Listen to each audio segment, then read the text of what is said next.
Meet Cody Gensiejewski, a special operations veteran with both full-time and part-time service, a dedicated government contractor with experience both overseas and stateside, a small business owner in the real estate sector, and an accomplished program manager overseeing diverse projects and operations across multiple customers and domains. Cody began his military career with the elite 75th Ranger Regiment, where he completed 4 combat deployments in support of various task forces. Following his active duty service, he continued contributing to national security as an overseas contractor, supporting multiple government agencies. He later joined the 20th Special Forces Group as a signals collector and analyst, serving in that capacity for approximately 3 years. Cody's academic and professional credentials reflect his commitment to excellence. He holds a Master of Business Administration with a concentration in Management Information Systems, a Business Analytics Certificate from the University of South Florida, and is a certified project management professional as well as a risk management professional. Most recently, he added licensed real estate agent to his diverse portfolio of achievements. Outside of his professional life, Cody is an avid adventurer and explorer. His hobbies include paddleboarding, pickleball, scuba, and freediving, biking, swimming, hiking, and discovering new foods and restaurants. Cody continues to lead by example, bringing the same focus, integrity, and drive to every mission, project, and passion he takes on. Hey, my name is Cody Gensiejewski, and this is the Royal Mindset.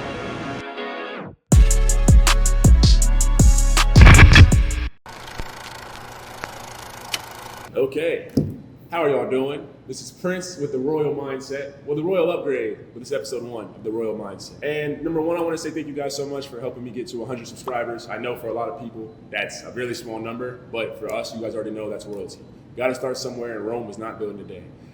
So today, for the first episode, super excited, man.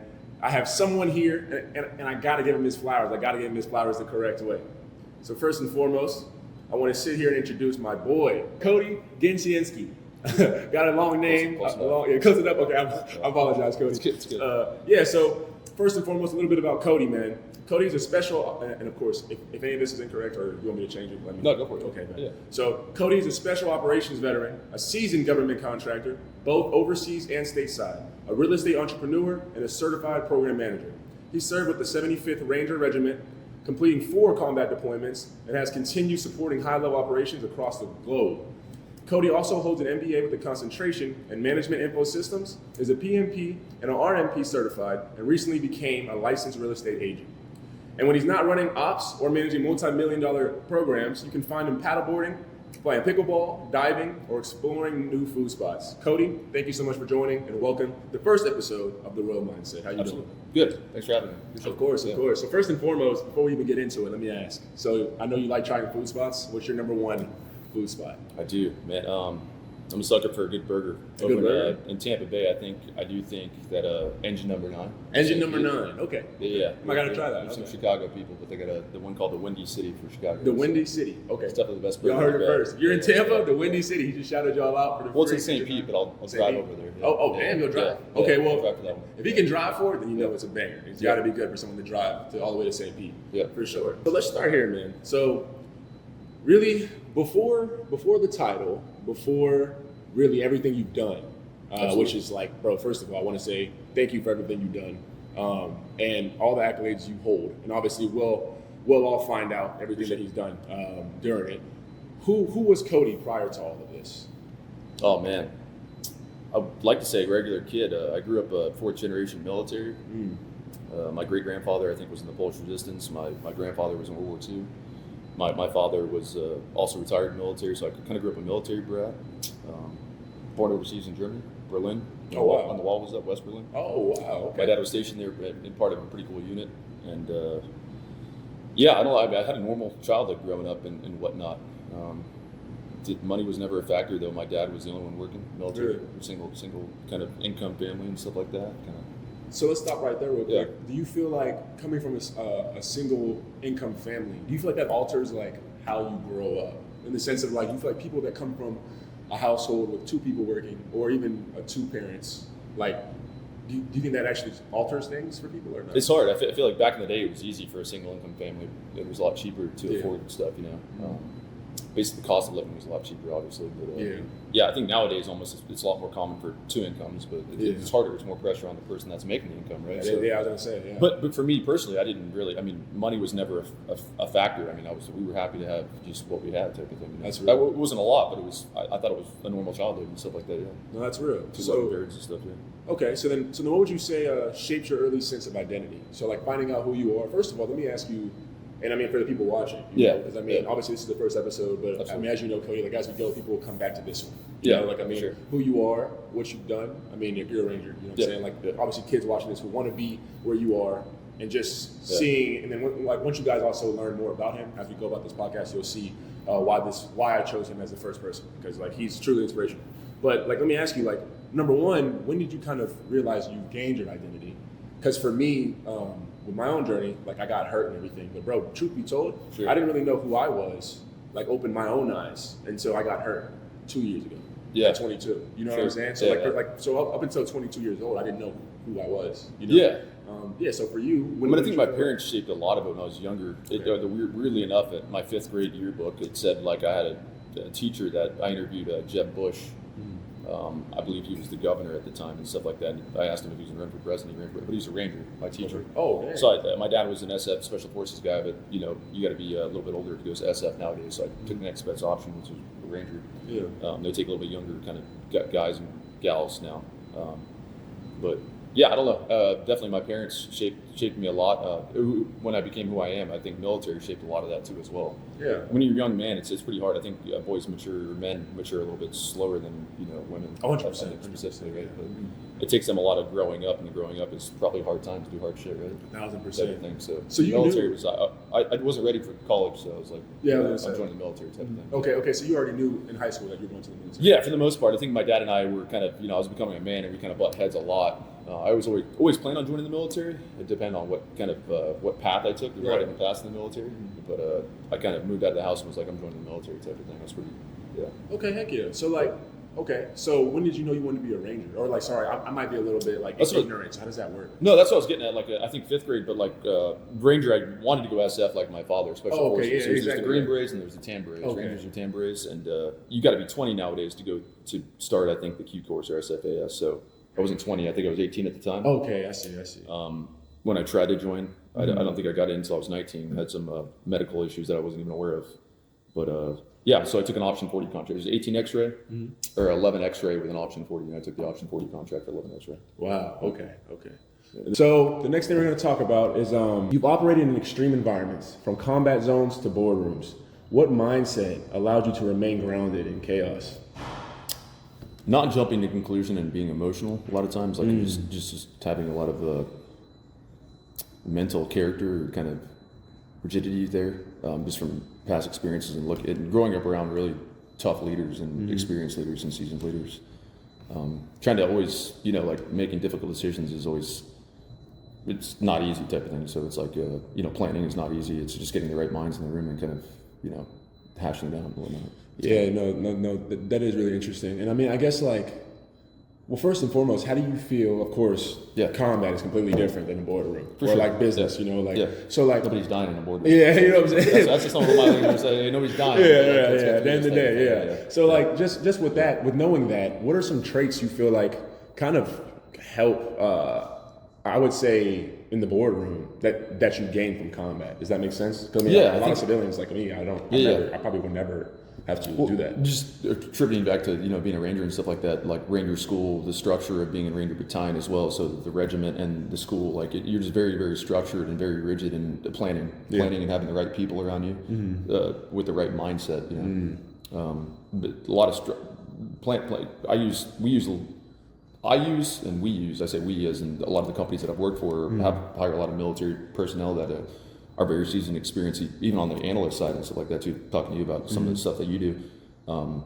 We just know the culture that we like to create, so it's we have a structure, timing, I hate to say the vibes, but it's very rigid, but it's also super, super meticulous in how we execute and stuff like that too as well. Like it's transparent execution, respect, all that stuff goes a long way.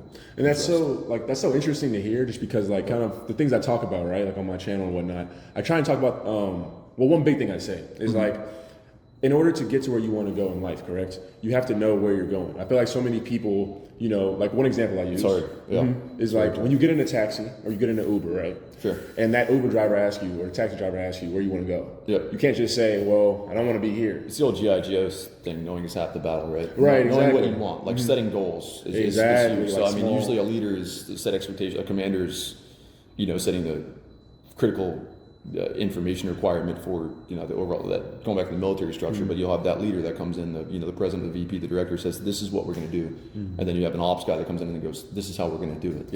And then they just give you left and right limits and you execute. Wow. That's actually so interesting to hear. Like even our best of the best in the United States also understand how important it is to make steps, you know? I think that's crazy about special operations is like, I mean, I think like people think a Ranger just say, just go fucking shoot and kill that exactly, guy. Go capture that guy. No, it's ridiculous. We teach, you know, what we're carrying all the way down to the gear, all the way down to how do you enter the building on the stuff that you're carrying is crazy. The thermals, the bit TQ stuff, the kind of, you know, any kind of, I mean, you're doing 10 different jobs. You're not just being an infantry guy carrying a weapon like kind of were back in the day type of thing. I mean, everybody, you each have another skill set or two to add to the situation here. Damn, bro, that's so badass. I'm not gonna lie. For me, it was like, you know, the shooting, the breaching, and I did a lot of technical questioning. And I also carried a lot of different stuff. You know, really? Yeah, like we had a SEEK, we had a computer system that we tip lift and load people up, and you know, if you register on there, you're taking a ride. Oh shoot! So let me ask you real quick too, like when it came to breaching and things like that, like how did that feel? And like obviously the stuff I'm asking, if it's too much, no, it's good. Edit this out. But, you know, just like how did it? Because you know, obviously I play video games. I play Call of Duty, like Siege, stuff like that. And like, you know, like that's the most I'm ever gonna breach somewhere that someone can potentially harm me. So so I'm just asking, like, how does that feel in that moment? You know. I liked it. I was an adrenaline junkie, kind of still am a little bit. You know, I think I'm 25 some days, still 21. I'm getting a little older. Body's getting up to me. You know, that's definitely an awakening for me. But my memory's not as good nowadays. I think it's from all those like kind of, you know, the blast and ropes and jumps and stuff like that. But it's great. I mean, I love going up to a door and slapping, you know, dead cord, C4 kind of petting or ECT, like explosive cutting tape. The technologies have gone. You do that, and it's a math equation on how far you have to be away, you know, kind of little min distance type deal, and step away, and you kind of hit that. It's actually a pretty cool feeling. It's weird. The overpressure is weird, but sometimes you know if you're a little too close, you can feel a little too much. Really? Still, I don't think it's a bad feeling, but I do think it adds up on your brain. Oh yeah, it's kind of like getting like car wrecks over and over again. I think kind of, you know, it's kind of getting cooked a little bit, for lack of better terms. But yeah, I definitely notice it nowadays. I mean, I'm seeing somebody and she's like, "Man, your memory's dog shit." I'm kind of like, "Yeah, I know." Like, tell me about it, type of thing. So, but dang. Yeah. So, okay, bet. I mean, it's pretty fun. It's fun, but you know, there are, you know, there's a high risk, but you know, there's also high reward. You know, it's one of those things. Like it depends. You're only supposed to go explosive on certain doors. You know, you're not supposed to. I didn't even know that. What's that? No, I didn't even know that. Yeah, there's 3 different types of breaching. There's a ballistic, mechanical, and explosive type of thing. So yeah. Okay, walk us down real quick between the difference of ballistic, mechanical, and explosive. You're hearing it right here first. This is not Call of Duty. This is a legit Ranger. So this is the fun shit. Let's hear this. It's exciting because you got to know, like for that door over there, for instance, it's kind of a metal door. So the best bet would probably go mechanical or using a rabbit tool or kind of jaws. Really? Yeah, using a rabbit tool, a donker, like it's kind of like, you know, people hitting that thing or kind of. Damn. I mean, you can kick it, but you're not getting far in that door. It's a pretty solid door. And also you got to pull. You got to look at the hinges and stuff too. So, well, rule number 1 of breaching is going to always check the door. It might be unlocked. Some assholes will go up to and blow the fucking door. And it's open. Somebody walks up and is like, "What the fuck, man?" It's pretty funny. Oh yeah. Yeah, ballistic is using, you know, a shotgun. There's special rounds called Hatton rounds that you hit it twice and you put your foot on it because you might get it the first time, but you're supposed to hit it twice because you're blowing the locking mechanism out of place and it'll pop the door. And then explosive is using explosive to kind of push it or. Cut the lock, push or cut the lock. A lot of times, you know, different charges. It does sound fun. But I mean, it's really how you assess it, like how you're doing different things. You know, you got to look at something because sometimes the door is not the way to go. Right? Yeah. Most likely avenue of approach is not good. Like you go through a door, and the guy's sitting there in a corner like Call of Duty and fucking gonna shoot you at the door. Yeah, facts. But you got a window that's right there. You slide that window open and pop through the window to shoot the guy through the window. I didn't even think of that. Damn. It's a much smarter way to go. I was just working with my old unit this last week, and I was playing Op 4. I was playing the bad guy on the ground, and they shot me through the window pretty good. Oh, really? I was impressed. I was looking at the door, and they fucking smoked me through the window, so it was kind of cool. Yeah. Damn. Yeah. Oh my goodness. And are we still recording right here? Sorry. Yeah, I just want to make sure. I didn't know if that ended it or. Hopefully not. Yeah. Okay, we're good. Okay. Damn, no, that's crazy. But yeah, it's fun. It's fun, but I mean, there's a lot of risk involved too. There's definitely accidents. I mean, you're never supposed to have the explosive with the initiator type of thing. You're supposed to have them separated until you come up to the breach, the last final, kind of release point for a breach. And some people will mix those, being a little cocky, and they paid for it and stuff like that too. For people like kind of losing their hand or leg or something like that. Oh my goodness. I mean, it's part of it. Yeah, it's real. But, yeah, so like hearing you talk about this, number one, it's so cool seeing the energy you get. I can tell like it's you fun. genuinely It's love fun. it. They have a passion for it too. Yeah. So let me ask you this though. Coming from a football perspective, right? Nowhere near the level of work / just everything that you've done. Right? There's a lot of similarities though. That's why I get along with a lot of athletes. Yeah, and like then yourself and other friends and stuff like that. Yeah, and I appreciate that.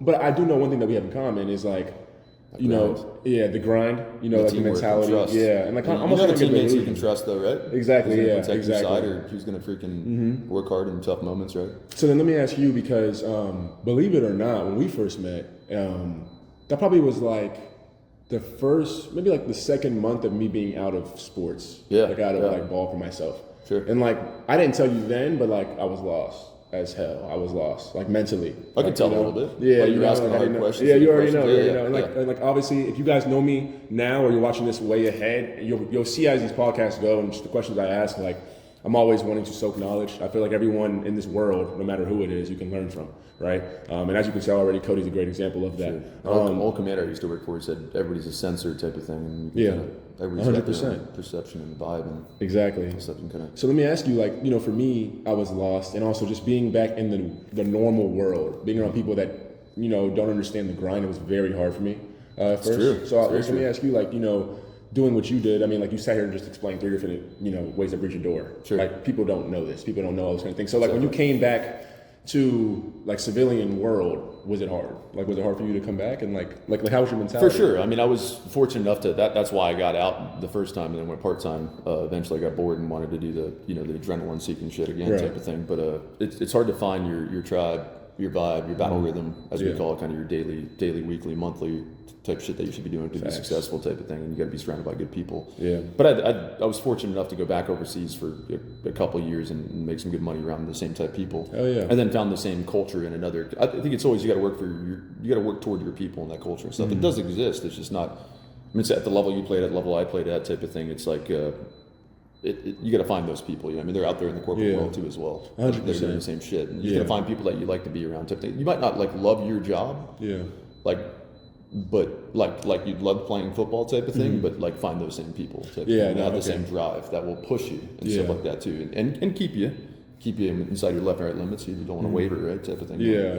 Uphold those standards. You are right about that. But I do look for those same people. You just know. It's that it factor, right? Like you get around people and you're like, fuck, these are my people type of thing. Yeah, you kind of, it just clicks. Yeah, and it's probably prior athletes, military people, shit like that. Yeah. So that's who I get along with all the time, No, that's dope. That's dope hearing. For me, it's weird. Like, I mean, like obviously, like I'm still cool with the friends I have now. Yeah. Or like I guess before I became who I am now. Like, I'm a completely different person. And they're probably going through the same shit though, right? Yeah, exactly. Yeah.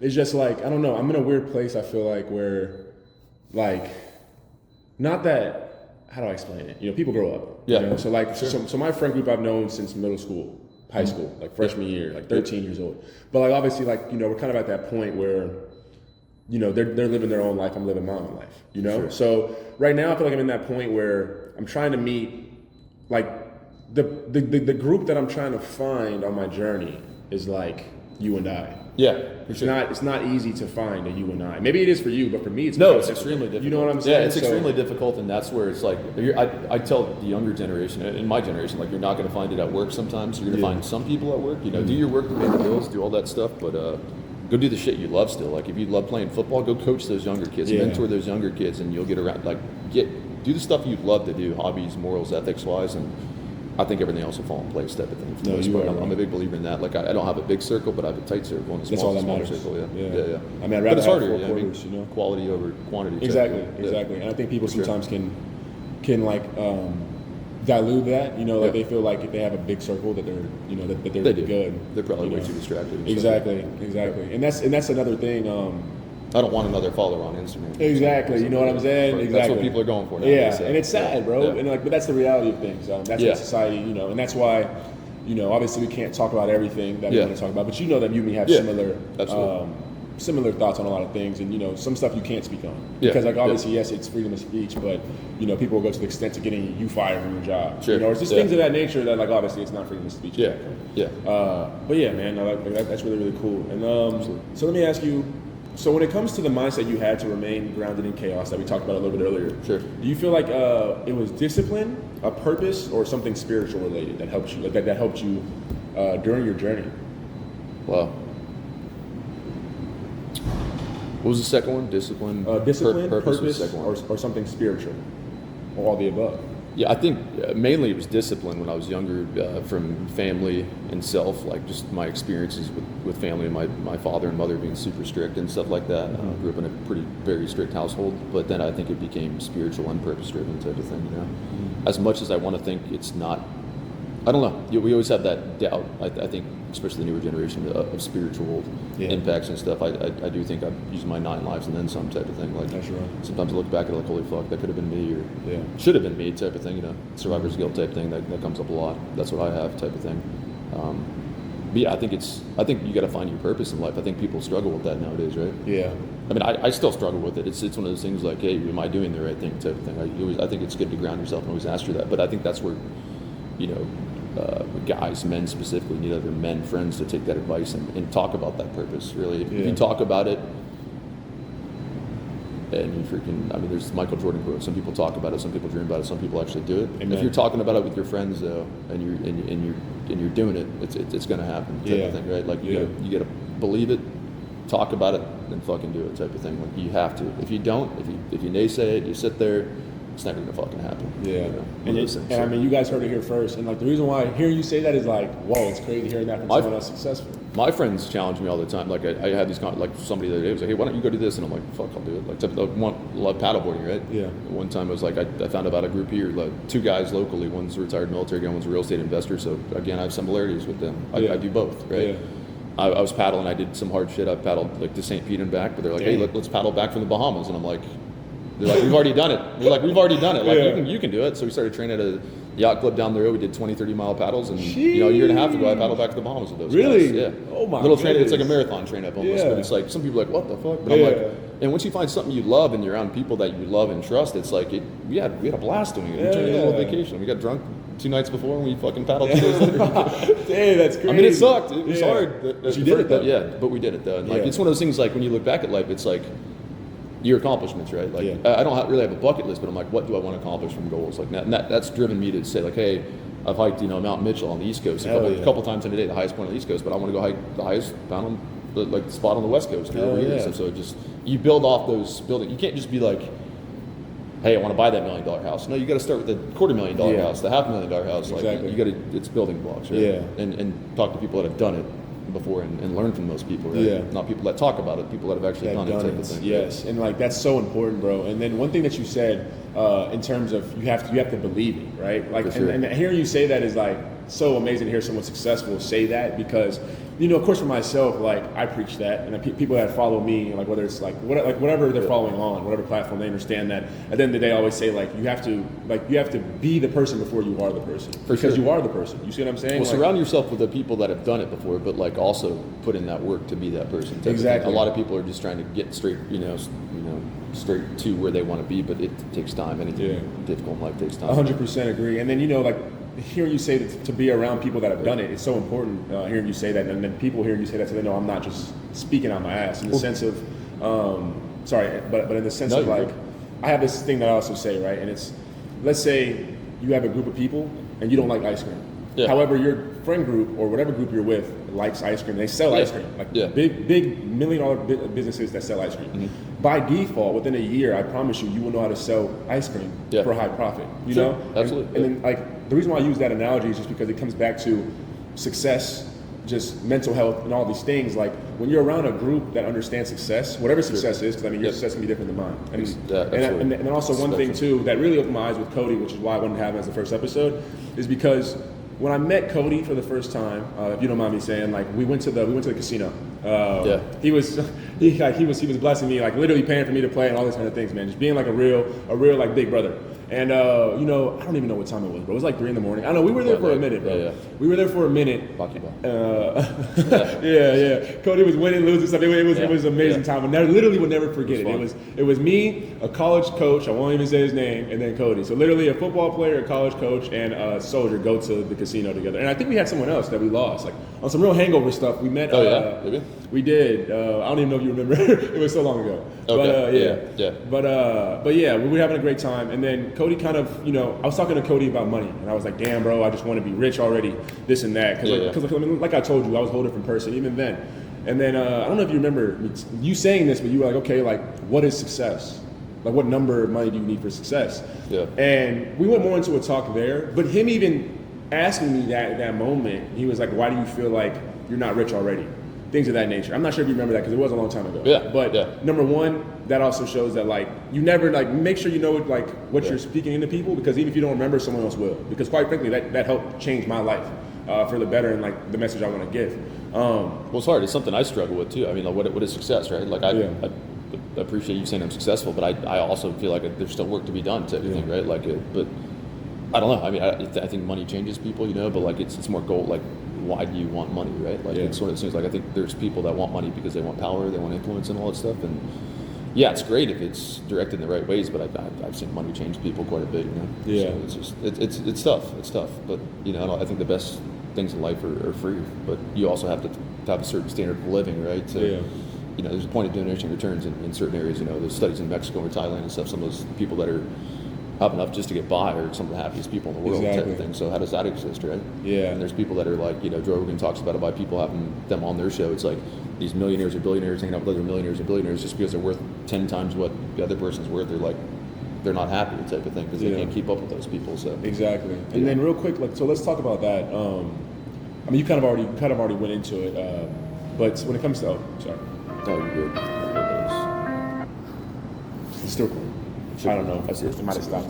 Oh, it is. Yeah, so real quick, so let's talk about that, man, like success. And then you are right, money does change people. For example, quite frankly, the thing that I'm battling with myself, right, is if I'm just being honest with you, Cody, I know that I will be very successful. But then again, it comes down to what is success. Because I'm kind of in your boat where, you know, like, I see you, for me, as a big brother, as a role model, right? Yeah. But for you, you're like, I appreciate you saying that, but I feel like I'm not really like where I want to be, and I'm still growing, you know? And like for me, it's the same way. Yeah. Like, you know, I have people that say like, I appreciate you, your inspiration, this and that. Yeah. But it's like, I don't even see that because I'm so focused on the future. Sure. So I guess like, let me ask you, when do you feel like enough is enough? Because I feel like for me, that's going to be the hardest thing, is knowing, okay, like let's stop the business, or let's stop focusing on money, materialistic things, like focus on what you love to do. Man, that's tough. I kind of just went through a phase of that. I was not working for a little bit, but I'm about to get back to work. It's tough, man. I think enough is enough when you have enough to provide for your family or your wife or whatever standard of living that you want, and you're comfortable. But comfortable for different people is different. Especially nowadays, it's expensive. Shit is expensive. It is very. I mean, I'm definitely fortunate to live where I live and, you know, have enough money coming in. But like, I feel like while I'm young and I have the energy, I need to get back to work. I need to hustle, type of things. I can do, you know, one job plus another one or two on the side. You know? Right. Just became like real estate, but yeah, it's hard, man. I don't know. I don't know the answer to that, to be honest. I do think that's real. You know, once you have enough income coming in, you know, passively or whatnot, kind of, and you're healthy and you know, you got to have, it's an OpEx thing. It's a financial equation type of thing too as well. So, and then let me ask. But I mean, some people are cool with like talking about before, like, it depends. If it was just me that I had to provide for, but I want a family eventually and stuff like that, then I could almost survive right now, type of thing. Exactly. You know? Exactly. Why stop? Because if I'm busy and I'm super busy and I perform best when I'm super busy, type of thing. Me too. I'm not distracted. You know, not drinking all the time, shit like that. You know, I'm not distracted. Yeah. Then I'm getting a lot done and I'm making a lot more money. So it'll just set me up better in my future. Like that too. So. And you know, like hearing you say like distractions, right? You know, it's funny because I feel the same way, bro. Like I just got a girlfriend, you know, a little bit earlier. Yes. I mean, it's a girl. Yeah, I appreciate. I mean, like it's just a girlfriend. I mean, like obviously, you know, like I do see her as like potentially be real, you know. But it's one of those things that's so funny that you said that, because I would gladly be able to eat turkey sandwiches and ramen. Like, Yeah, exactly. You know, like if I had to, I'd be fine in a one bedroom. But like obviously, like when you do want to go that route of a family and this and that, like you start seeing, like, okay, well, now that you know, like I have to kind of like provide for someone else. Yeah, right? yeah, Like, you got to lock in. Yeah, you know? yeah, exactly. But So, then, I mean, like, yeah, it comes down to like what that other person wants. Right? exactly, So, like, exactly. I mean, hopefully it's not something crazy, right? Yeah, you know, unless you want to provide that, you know, it's a conversation yeah. to be had and stuff like that. But then, I mean, if she stays at home and she's raising the kids, or you stay at home raising the kids, I mean, there's still, you know, that you just got to support 3 kids. Like when I grew up, that's what I was trying to get at. It was okay for my dad to be the only one working, and my mom didn't work till we were older, and he retired from his first job. But we were on free and reduced lunches type of thing. But we didn't. I didn't notice that. Like I thought people where I grew up in like Lakeland were rich because they were going to the a la carte line and grabbing pizza and shit. And I'm like, I'm happy with this stuff, like type of thing. So money wasn't it's more thrown in your face nowadays, I feel. Oh, like 100%. Money is, right? Like it's more transparent due to social media and shit like that. So people are comparing themselves to other people, but that's where they're getting a little external versus internal, right? Exactly. When you get that distracted, then you care about too much of what other people have. You don't really realize what's in front of you. Exactly. And you hit it right on the money too, because like that's one thing that I see. You know, there's a saying that losers focus on winners and winners focus on winning. Exactly. And you know, and like it just comes down to that. So many people are so focused on other things, and the one thing that a lot, for a lot of distractions, right? Yeah, 100%. And that's the thing that, you know, for me, like after we had that talk months ago, talking about like, well, what success is and that, you know, I kind of dove into my own self, did a lot of research, tried to reprogram my algorithm, and then I realized. But you are successful so far, right? I appreciate you are. that. You're doing well. That. I mean, I think you're doing great. Fucking type of thing. I think people need that, but you also should reward your successes along the way, so you keep, you know. But winners have short memories. Like you don't live in the past and die in the present and future, right? Exactly. Nick Saban quote type of shit. Like fucking get after it again, right? You have to. You have to. Other people to provide for you. You got yourself to provide for you. Let's go. Yeah. And then let me ask you this too, like, because I know earlier you said money changes people, and so do you feel like, because I had someone else say it doesn't always. I mean, I've seen people, but it does. It's hard because it changes your social circles, right? Yeah, that's true. It's one of those things, right? So But would you say you type of thing, so. But would you say money changes people or money amplifies who you truly were? Oh shit! I think it's a combination of the two. Okay. I don't know. Like if I had money, I think I would. I'm doing decent, but I still try to give back my time and some money to things I care about and people I love and stuff like that. Yeah. I still feel like people that have money do that, but they do it like I've seen some of them, you know, just spend it on stupid shit, for lack of better terms or whatnot. But 100%. It's hard. So I mean, I think it maybe amplified who they were deep down because they always knew what they were going to do with that money. Maybe. Exactly. But like also, I think it also changes them based on the social circles that they're in and stuff. Like I've never been like Tampa. We're here in Tampa. I've never been like a yacht club person, but I have friends that go to yacht clubs and stuff like that. But I'm more of a dive bar type person, Irish bar type shit, exactly. like all the Polish, Irish, Indian type deal. But I don't know. Like I feel out of place in those places, you know. Yeah. I mean, I can do it for business, and I still love those people, but it's not something I would totally be a part of, type of thing all the time. Like it's not my identity. Yeah. But I think people do change their identity once they get to those certain levels and stuff like that, you know. That's what happens. It's a people thing, you know. Yeah. But yeah. And then, before I get into the next segment, while we're still on this, I know we talked about people being distracted, because I mean, there's so many distractions. We both know this. I mean, everyone knows this. I'm sure that's even watching this. Even in the future, when you are watching this, no matter where we are subscriber-wise, you guys do know distractions are real, right? You know, I always preach that you want to be a producer or a creator, right? Because creator, not a consumer. You already know, and that's so important. I saw you post that. Yeah, you saw that. That's good shit, man. Yeah. I tell people that, like, are you a consumer or are you a creator? Type exactly. Thing, you know? It's okay to consume, but it comes down to the value thing. Like, it's like, are you a follower or are you people following you type of thing? Same thing with the winners, right? Mm-hmm. Are you a winner or are you a follower of the winners and kind of embellishing type of thing, right? Yeah, and then like that's just what I try and preach as well, because people don't understand. I mean, whether you're religious or not, if you're watching this, you know, if you are religious, if you are Christian, right? If you do believe in God, even if you're not Christian, if you believe in God, you know, God created man in the perfect image, correct? Mm-hmm. So if God created man in the perfect image and God is the creator, what does that make us? And that's one thing that I always try to like help people kind of question. And then I won't even say what the answer is, because I mean, the answer is up to you, right? True. But it's just like when you think about that, if God is the creator and he created man in his perfect image, that's the one thing that a lot of these religions have in common, right? Is then you have to understand, what does that make you? And if you're not religious, then it still comes down to, quite frankly, we create our reality. One thing that I always say, you know, I wouldn't say, just being quite frankly, I wouldn't say I'm Christian, but I do believe in God. I do believe in a higher being. I'm spiritual.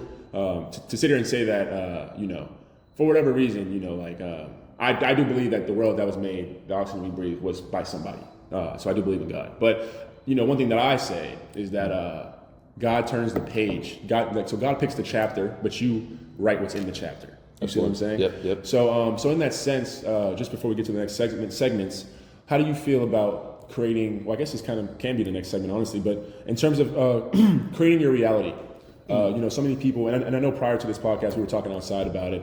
People feel like life is happening to them. Mm-hmm. Like I'm sure you've talked to people and they're like, I can't do this because of this, or exactly. Life hates me, or like it's unfair. How do you feel about people that don't really understand that? Like, I hate to say it. I know it sounds kind of like an asshole thing to say, but I mean, of course, like other than cancer and things of that nature, where you are right now in this moment, where you are watching this video, if you don't like where you are, it's because of the actions you did prior.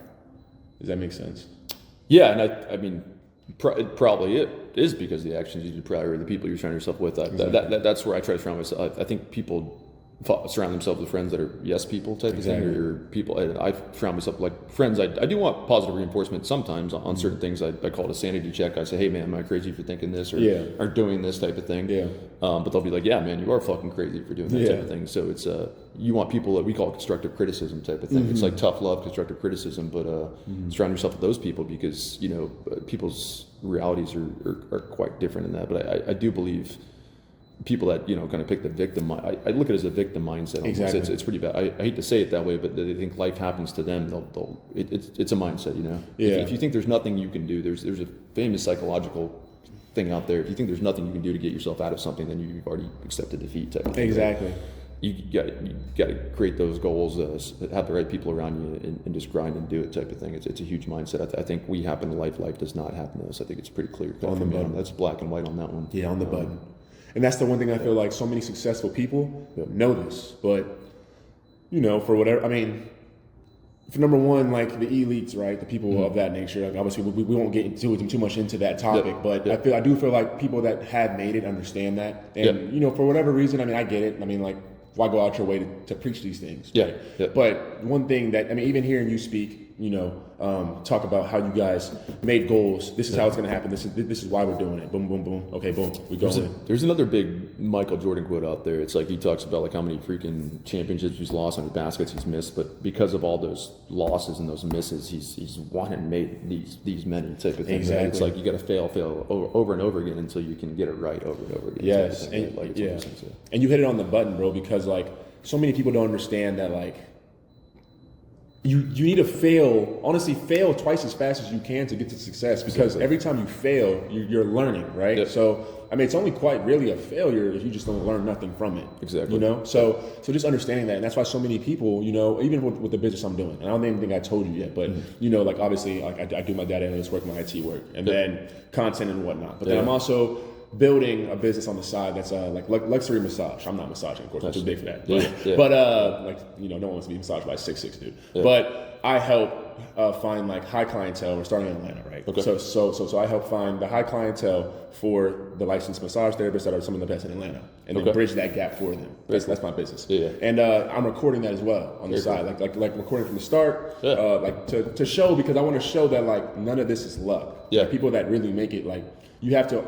What I say is be delusional in the sense of like you have to see it and you have to truly believe it, and it will come to light. Like the law of attraction. You see what I'm saying? For sure. Yeah. Absolutely. So I mean, like it's just one of those things that I feel like a lot of people don't understand, and it's cringe at first, and I feel like that's really, what I learned is that I feel the word cringe is the word that traps people because people are scared to start something. People are scared to. Yeah, I think it goes down to they don't have the right people around them to motivate them or be constructive critics, and a lot of them want instant gratification. Exactly. I've seen it a lot in like the weight loss world, or just having like really high goals of either financial, business, education. Like they just want that instant gratification. It takes time to get there though. Yeah. It takes time and energy and a lot of fucking willpower. Hell yeah.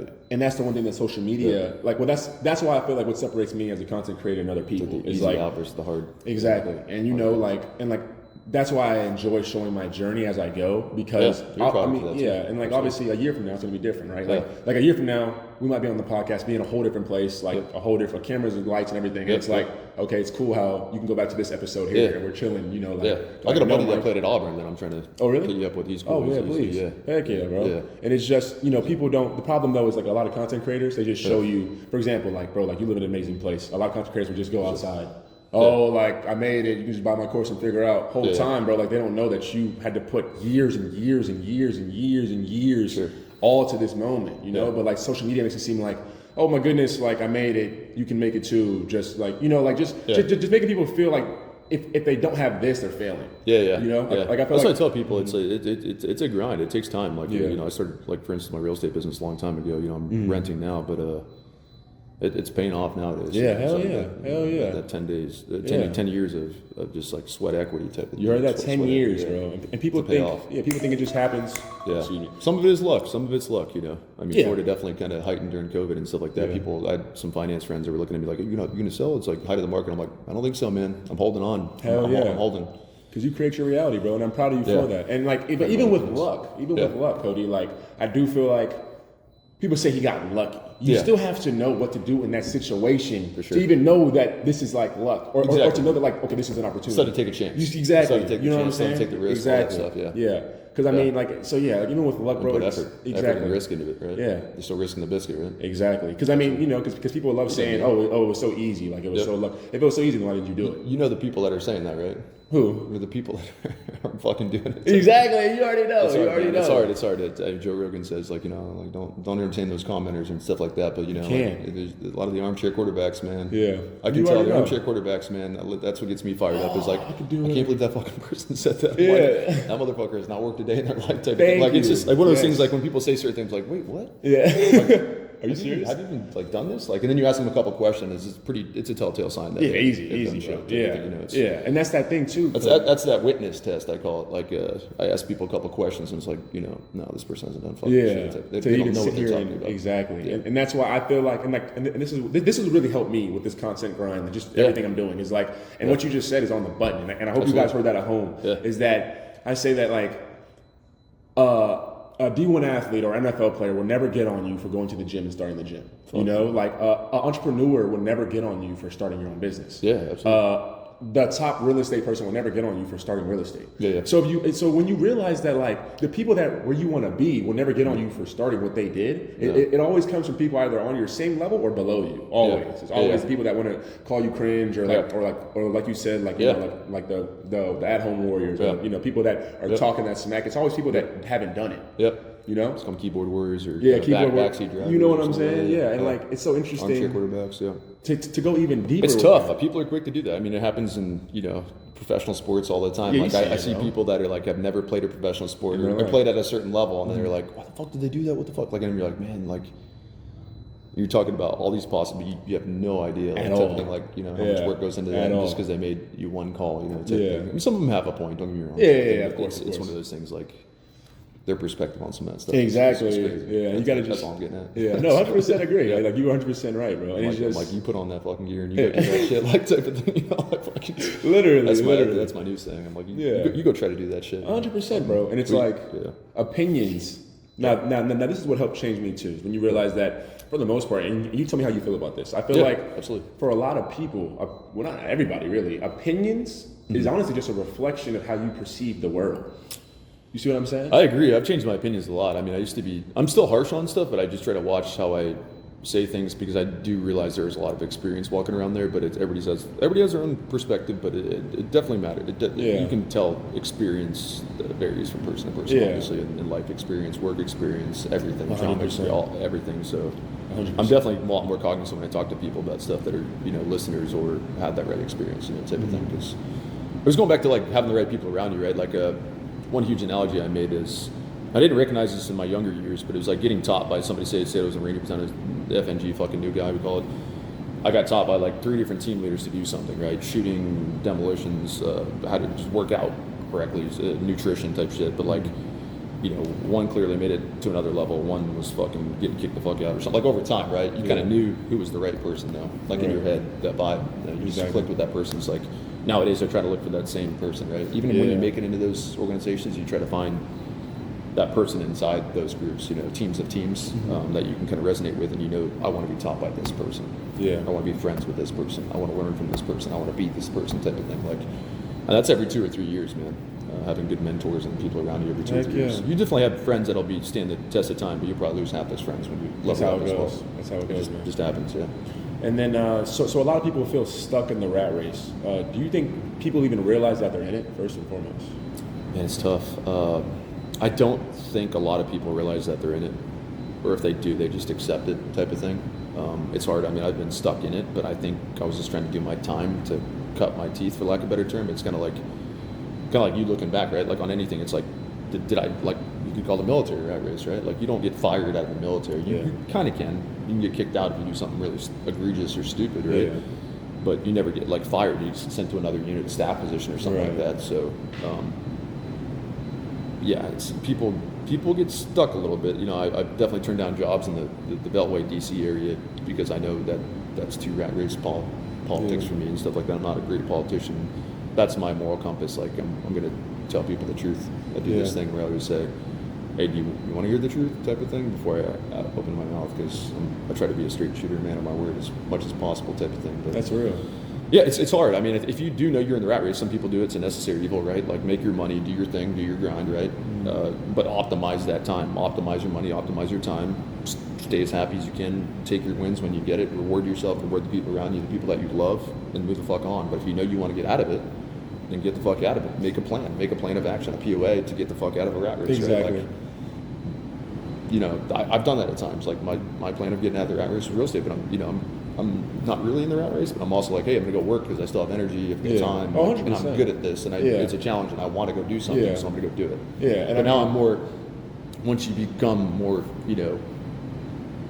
once you know who you are, you have a little more financial independence, and you can be picky and choosy about jobs and stuff. And there are jobs out there that will come to you and be like, hey, do you want to work, type of thing, because they're like, this person experienced, they're hardworking, all that shit, and they're the right person for the right time for the right job. And it becomes still a little bit of a rat race. I mean, life is a rat race nowadays, probably more than ever. That's I mean, even with social media, it's a rat race, right? You can say anything's a rat race to a certain respect, but it is really truly up to you whether you want to do something or not. There's Angel, the guy that lives on the corner over here, he's a bum, but he chooses not to work. He's fucking brilliant, but he chooses to sit on that corner every fucking day and just be free, truly free. Yeah. And there's something to be admired for that type of thing, Like, that is true. I bring the man a coffee and he's super chill, super relaxed, gets high, he's chill as fuck. Like, and I'm like, dude, I kind of admire you for doing that type of thing, right? So it's like, what is your norm? What is your normal? What is your definition of success, type of thing? But you can certainly get there. Like, I feel like since I didn't grow up with much, I've already, quote unquote, made it, type of thing. Exactly. But I feel like there's more to do. Yeah. That I still enjoy doing. Just don't kill yourself doing it, and don't hurt the people around you. No, try to enjoy life, right? That's what we're here, hopefully, is to enjoy it, and kind of. I kind of recently came up with this new definition. It's like, why are we here, right? Yeah. I think it's to do right by other humans. I don't think there's any other explanation, right? Like, obviously here because we were put here. Diamond's the universe's astrophysicist says that, but like, we're here because, like, do right by other humans. Yeah. If you're not, then you're kind of being a fucking shitty human. But we're the only species that exists that has this intellectual capacity. We are the apex predator on this earth. That's facts. But we're taking each other out, and not on dates. As my dad would say.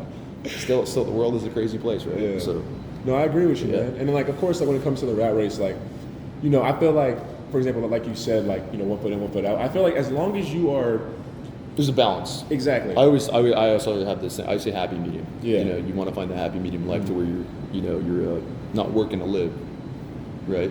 You're working to live, not living to work. Exactly what I mean. So yeah. So you still need to work. And find a little bit of purpose in that, or outside of it. But yeah. I mean, like, giving back to the world is like it's like one of the things I feel like humans are meant to do. So I mean, So I mean, like, in the term of having a 9 to 5, for yourself too, right? And, exactly. Yeah. So I mean, when it comes to a 9 to 5, like, I mean, I'm not like that might be needed. Number one, because you need the 9 to 5 to fuel your 5 to 9. You know what I'm saying? Yeah. So I mean, that's like, for me, the rat race, people being stuck in the rat race is more for people that, like, might be like living check to check, or might be having to have a job, but they feel like they're lost. They feel like, they feel like they're stuck. Some people need that structure, and that's good for them, and they're happy with it, Yeah, that's but some people want more, right? Yeah, exactly. They want to volunteer at their church. They want to have a side hustle. They want to do stuff. They have bigger goals and aspirations. Or they're just bored with their 9 to 5. They're just doing it simply because it's a check. Yeah. And that's okay. You should realize that and say, hey, I'm doing this for this, and I want to do it for it's my 2 year to 3 year to 4 year goal, but I'm gonna get my PhD, or I'm gonna open this on the side, get my master's, or start my own business like on the side. And once you're ready to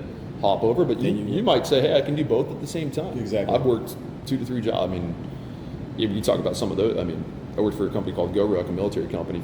I was cadre for them for a little bit and stuff like that. And I was working that, and I was part time in the military, and I was working full time. So it was just like, And I had real estate on the side, so I was working 3 or 4 jobs all at once, type of thing. One was full time, but 3 part time jobs at the same time too. So but I love staying busy, type of thing. For sure. Like when I'm doing that, I'm the most high performing. I feel the best ever, type of thing. I don't know what it is. So. And then let me ask you, what was your moment of realization where you said, I'm not playing by society's rules anymore, I'm creating my own blueprint? Man, that's tough. I think that's pretty recent, to be honest. Really? I think I've always played by the society's rules and stuff like that, but I think the last couple of years that's kind of I've had a new awakening on it in regards to that. I think it's friends that have my circle, my social circle, military buddies and stuff like that. Yeah, that's real. And I hate to say it, and I was talking to somebody last night about this. Shout out there, but it's kind of shitty to think about. But these military guys aren't just grunts anymore. They're not just fucking knuckle grinders, fucking running around saying go do that type of thing. They're asking questions now. So exactly. We like to look at it like a lot of my peers are now fucking up there. Right? They're about to retire. They're pretty high up, and I'm really super proud of them. But we're looking back like, hey, did we make the world a safer place? Right? Yeah. And I like to think we did. But I know it's crazier nowadays than ever as well, due to everything that's going on in the world, and people should be thankful to be Americans and very safe and protected over here. We're kind of living on an island. Yeah. Just one big ass island that we're very protected. But if we didn't intervene, the world could be worse off. But we do feel like we definitely were doing things maybe possibly the wrong way with the global war on terrorism for a while, which is kind of tough to hear because blood, sweat, and tears type of thing. But we do think some of that was misguided, for lack of better terms. And a lot of wars, we talked about that. Yeah, we did. The resources and the bigger motives involved in the wars are kind of, quite frankly, it's kind of, it pisses some of us off nowadays. As it should, though. Yeah. As it should. I mean, especially with your life being literally on the line for a lot of. We didn't have enough say. I think the decision makers should be on those people. Like, this is one that will stir some heads, and I think it's finally being brought up with the new administration. It's like, I had TSSC, I was top secret polygraph and stuff like that, but why don't these politicians get polygraphed? Yeah, facts. You know why. They violate all the... Exactly. Yeah. I know why, but we know why. I'm like, if they're making policy on behalf of the U.S. government, and foreign policy as well, and they're involved in polygraph those motherfuckers, right? Type of thing, And also, pull the thread on this. Why don't their family members serve in the military type of thing, So I do think, there should be huge preference on military service members that fought for this country, lineage wise or do like that stuff. Because, the ones that do, they harp on it, but it's like you find out that they didn't do a whole lot in the military or something like that, right? Or really like... They weren't in the shit, right? Type of thing. I hate to say that, but they weren't in the shit. I did a little bit during my time, not as much as some of my friends, which I'm, super happy for, and kind of kicking ass and taking names still, for lack of better terms, but... Yeah, it's two things. I wish more politicians were, ex-military, and I wish they would be polygraphs, for sure. No, I mean, like lifestyle polygraphs, like not just like counter intel lifestyle, like rip their phone, polygraph those motherfuckers, because I don't fucking trust them, man. Like do the State of the Union and stuff like that. I think people speed to trust. We said it in the military, like we'll do it to each other, and we'll be like, but I'm not even a decision maker, and I'm getting fucking under. I'm under a microscope, and I'm just like, what the fuck? One of those things, right? Like it doesn't add up, right? Yeah. I'm just doing stuff on their behalf, but they're the ones not actually getting. So that's one of those things that's hot topic now, but people are starting to talk about it, I hope. Yeah, slowly but surely we do see that. And then let me ask you, because I know this kind of ties into that. What's your personal definition of freedom? Freedom, shit. It's hard. I mean, I do think, the United States, and you can probably speak to this as well, is probably one of the freest places in the world. I think there are a couple other places that are doing pretty damn well, but it really comes down to financial freedoms nowadays, unfortunately, type of thing. But, once you get to that level, but I mean, again, if it's just myself, like we kind of touched on it before, I can live with not much because that's just how I grew up and stuff like that. But I definitely want to have a family and live on. I think I'm the only male on my side of the family to carry on my name. It's that does mean something to me. Me too. I think it means something to my parents, right? I think it does hit any man. Yeah. Like, hey, we want our name to live on, type of thing. Hell yeah. Don't really care about my legacy, but I would hope that my offspring make the world a better place, the future a better place. Yeah. However that may look. But it's weird, man. Like with all the technology nowadays, like I feel like growing up, even for me, I feel like parents could guide you more. But I feel like now with like so much technology, what's being pushed out, like the parents need to be hyper aware. It's hard. Yeah, but the thing is, bro, I don't know. I feel like even if you try to like. Even you try to raise your child the best way, like nature versus nurture, bro. Like you can't, like only so much. There's a happy medium there too, right? You know what I'm saying? Yeah. I mean, you want them to you want them to know technology, but you don't want them to know it in a way that's disastrous, right? You know what I'm like, saying? Yeah. Oh, for sure, 100%. Like I'm complete. Like I don't want my kid on an iPad, but at the same time, if they're fucking learning to code and they're listening to like YouTube and listening to shit like this, like or like all that, like I mean, my algorithm, you know, your algorithm versus somebody else's like brain rot, for lack of a better term. Literally, brain rot. Yeah. And I mean, I see it sometimes. I see people just out in public, and I'm like, put your fucking talk to people, like make it human. And I'm an introverted extrovert. Like I won't talk to people unless, you know, I feel the vibe and stuff like that too. Exactly. So, you know. No, I agree, man. Like I mean, you are on the money with the algorithms and stuff like that. And quite frankly, with the brain rot, it's so funny because like even with this channel, right? Like I know I could sit there and do content like you know, women and do all stuff that brings viewers and subs fast as hell, like just getting it. Whereas like I'm sitting there speaking with the Ranger, like sex, you know, like sex sells, you know. Yeah, exactly. It's like this girl that like she's a model, and I saw it like it was just an example, right? It was on Instagram, and she shoots, she does jiu-jitsu, and she does all this badass stuff out on the West Coast. And she posts like. She gets like 100,000 likes, and then she's like posts a picture of her in the bikini, and she's like millions of likes. Exactly, it's like that. So it's one of those things, like you know it sells, and like what guy is not going to look at that, or you know, it's just whoever likes that. You know, even girls look at that shit. But it's like, just sad. But also it's also like the social media itself, bro, because a lot of the social media, like even for me that I've seen, like with my own TikTok, my own Instagram, like when I push my own creations, right, like or even this, like.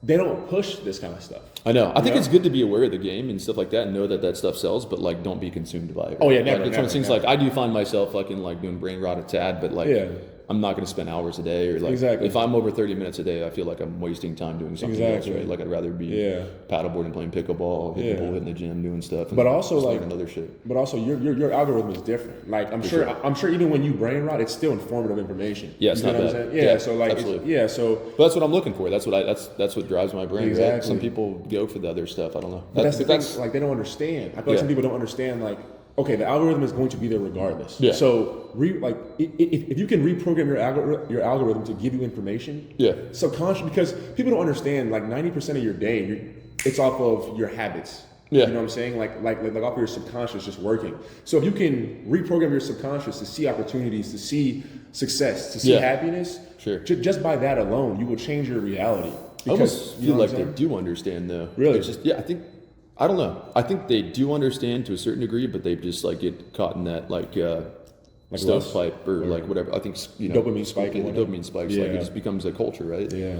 From like when I was growing up, I had a flip phone in high school, and I got my parents took away from me. Didn't fucking text them back or some shit. Yeah. But then like nowadays, like I feel like these kids have smartphones, and like just locking them down is tough. And then they're having social media, and that's legislation's trying to change that. But like now it's high school to college social media. They just get caught in that vicious cycle, right? Yeah. So if you don't have friends around you that are like, hey, that's stupid, they're gonna just do it all the fucking time, right? Like I think it's stupid because I didn't grow up with it, and also I didn't go to like college. Like I went to UT for my master's, but like I did online when I was like overseas and shit like that and stuff. So I never had that formal but I always grew up in that culture where you always thought it was kind of dumb. Like my sisters don't have social media. Like I'm like happy that you don't have that. Like if they want to send us something, they send us the pictures. And make a phone call type of thing. It's just kind of to us. We look at it as kind of a little fake. You know? 100% it is. It is fake. I mean, literally, I mean, you see women, you know, selling a certain body that's all edited, or you see men that. It's even worse with AI nowadays too. Oh my goodness, dude! Be like, hey, make me look like this. Yeah, literally, it's insane, dog. It's insane. Like it's just unfiltered, crazy. guys, unfiltered.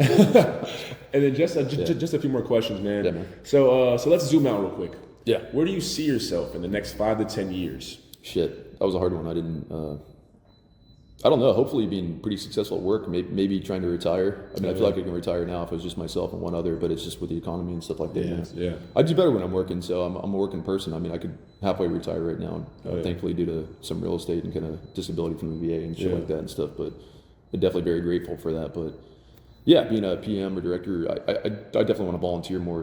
Some of my real estate business, I do spend a little bit of money on, crossing for cystic fibrosis, the paddle that I did. That was one of my godsons said his mother had an ovarian cyst, and he was a miracle baby. Oh, wow. So, it was kind of like true to me, but it's doing fun shit, but for good causes and shit like that too. I want to do more of that. I always thought it was kind of dumb because people are like, oh, it's rich people stuff, like spend money on that. But, going to some of those, they're actually pretty cool. Some of my friends have invited me to them. I bought like a Lightning jersey I won, and like the money goes toward, sustainable housing for children and stuff like that. Shit like that, like to where I can use my business tax write-offs, all that shit to do fun shit like that. Like that. But they're fun for me, and they're fun for them, and it's trying to do good by people and stuff like that. maybe hopefully getting a wife and kids eventually and stuff like that. But I'm a pretty difficult person to deal with sometimes. Oh, I'm pretty particular when I get older. Like I'm super open-minded, but I'm also particular now. I'm like getting to that age where I've always been like it from my upbringing and stuff, and I'm just like not high maintenance, but like picky. As you should be though. I feel like you should be. I feel like a lot of people honestly let too much slide, you know? Yeah. And I mean that all comes into your energy. You know, that comes into your frequency, how you see everything. It's very important to be like that way. For sure. If anyone has a problem with it, then they just right there they shouldn't be in your circle. Exactly. You know? Yeah. Well, you know the deal. That's it's a qualifier nowadays. Like sometimes I met this on like this guy that does sales, even one of my mentors, super successful and business partner now too. But he would test people with certain shit, you know what I mean, type of thing. He'd say certain things to see if they get like almost triggered, for lack of a better term. Exactly. See how they react, right? Yeah. And kind of like that's kind of what the military does. Is like you kind of before you get to combat, you're doing stress shoots, you're doing live tissue training with like goats or pigs, or you're fucking throwing flashbangs, you're setting demo off. You're making it as real as possible to see how somebody's reacting, type of thing. Those little micro traumas and stuff to see like when trauma really does happen, how you respond and stuff like that too. So wow. But that's kind of one of those things you got to test. I hate to say it's a test, you know, girls, guys test. This is a test, you do type of thing. But you should ask people like, and I think questions and conversing over shit like this is important. 100%. Because I think in the end, that is probably your definition of success and who you want to be and shit like that. And if that person's not making you better, not adding value to your life, then exactly not fuck them, but just we'll go our separate ways. Agree to disagree. Type oh yeah, Cody. Yeah. And then last question is, if you could go back in time and speak to your 21-year-old self, what would you tell him about life, success, or just what really matters in life in general? Damn, you asked me this one. I was like, I did. Yeah, you did ask me this one. I do remember this one. Because it's funny that you asked me this because I've got a good friend that where God said, I asked him, I said, what would you tell you? And it was kind of one of those things like, you know, I had a moment, I was like super emotional. Like when I grew up, I remember going to my parents' bedroom and saying like, hey, what the fuck happens to you when you die type of thing. I was like fucking 3 or 4 or something like that. Yeah. I remember that vividly. Maybe I was a little older. No, I had to be 6 or 7 or something like that. Yeah. So I lied there. But now I asked him, like I was going through a moment, I said, hey, what would you tell your future son and stuff like that? And like, I don't think he had a great response for me. It was just one of those things. But I don't know. I think take your time, right? Like life is beautiful. It's tough. It's meant to be tough and hard. So you appreciate the finer things in life type of thing, right? Like do hard shit, but do it from a risk perspective, meticulous perspective, plan it, you know, type thing. Like, because when you look back at it, like those people around you, those people that supported you, those things that you did, like are really valuable in molding you into who you are, you know. Heck yeah. You know, type of thing. So do hard shit, but then, you know, it makes you appreciate the value in life and stuff like that, and kind of creates worth to others too as well, because then you have really, really good insight on experiences, stuff like that, I think, you know. It's one of those things, beware that old man in the room that's been through a lot of shit, right? Yeah. He's been through a lot of shit, he's got a lot of experiences. He's probably the most, or woman too, you know, beware that old person in the room that's been through a lot of shit, because they know. Yeah. They know, but they're also the people you want to learn from and be around and stuff like that too, so. 100%. You just feel that vibe from people and stuff like that. You just know who's been there, done that type of shit. Right? Yeah, you can tell. Type of thing, yeah. You can definitely tell. But yeah, I mean, work as hard as you can when you're 21. Fucking, I think there's not a doubt in my mind that I want my kids, if I do have kids, to play sports. It's either in the military or play sports at a super high level. Teamwork is super important, because it creates discipline, it creates trust in the people around you, respecting the people around you, the trust and respect. We say speed to trust in special operations. Same with business too. It's like one of those things, like you go into these foreign areas and stuff, and I'm about to step back into it. They don't want to talk about business right off the bat. They want to see if they can fucking trust your ass. You're dealing with, you know, multi-millions of dollars and big customers and stuff, and people from these world that, you know, kind of, they run the governments in some of these areas, and they run the business. They're pretty intertwined, or they know people, right? They want to see if they can trust you and drink with you. If you can, you know, we used to say if you can work with somebody, great. If you can work with somebody and drink with somebody, even better, type of thing. Exactly. Because then you can trust them. And then how well do you trust them? You trust them with your money, you trust them with your family, you trust them with your friends. Start with friends, but then do you trust them with your wife and kids, or your money type of thing? That gets that's just those different phases, right? Like if you find somebody that, like, you can trust, you can respect them, you trust them with your money, you trust them with your friends, and you trust them with your wife or your relationship, it's like that's the person. I never even thought of that. Yeah. But that's the thing. I mean, we used to say, you know, if you can work with them and then you can drink with them, but I think it goes deeper. Yeah. I think it comes down to you trust them with your money, you know. You know, morals and ethics and stuff like that too, and you trust them with your family and stuff too as well. So man, yeah. Well, Cody, thank you so much for number one, the first episode, man. We'll give it a round of applause for Cody. Make sure to add that in, John. My editor, sorry. Yeah. But man, Cody did an amazing job. Thank you so much. Sure. This is episode 1. Thanks for having me. This is my brother, man. And as you can tell, as you can see, this man, the knowledge is insane. And then just as you guys see, honestly, Cody's like, and this being the first story, and honestly, quite frankly, I don't think we're gonna get as crazy as an interview as this. But Cody is living proof that mastery starts within, and that it all starts up here. As you can tell, just hearing from Cody speak this whole time, since he was a kid, he kind of knew how everything would go. And I mean, he's made it happen, he's making it happen, and he's still making it happen. And even hearing someone that could stop if he wanted to, he doesn't have to stop. Still work to do. Exactly, still work to do. And I mean, it's so cool hearing a successful person say that. You know, I feel like a lot of people feel like, oh, when I get this amount of money, I'll just chill all day. But quite frankly, when you talk to successful people, you realize that's not the case. And quite frankly, just to be truthful, a lot of times you're not in the position they are is because of that mentality right there. Because you sit there and tell yourself, I would stop X, Y, and Z. I like the lack of. You're thinking of the lack of so much. You're thinking of the lack of other than the abundance that you already have. You know, so just understanding that, and then last but not least, just understanding: are you shaping your mind, or is your mind shaping you? I feel like at the end of the day, that's one thing that we can both summarize there from this talk. But man, Cody's been amazing once again. Iron sharpens iron. Iron sharpens iron. Yeah, keep those close around you. Yeah. Hell yeah. So thank you guys so much. Once again, thank you for 100 subscribers. Kind of happened fast. I mean, once again, thank you guys so much. It's been amazing, and that's why we started the podcast, right? Because I told you guys every milestone we're gonna do something kind of crazy or do whatnot. But this is episode 1 of the podcast. This is super exciting. You know, this whole time, honestly, I keep talking to Cody for more hours and hours, and we will bring Cody back 100% because we still have a lot to talk about, and there's a lot of stuff that we did talk about prior that I'd love to have him back, and just, you know, whether it's on Discord or Zoom or just online, you know, on stuff like that. But once again, thank you guys for tuning in to the Royal Mindset. This is Prince and Cody. Yeah, and we'll see y'all on me. All right, peace. And then we can just, all right. And let me just end the call. Yeah. Dude, Cody, that was amazing, bro. Thank you so much. It was so natural, bro. It was so natural. Because I was a little nervous. That's how it's supposed to be. I think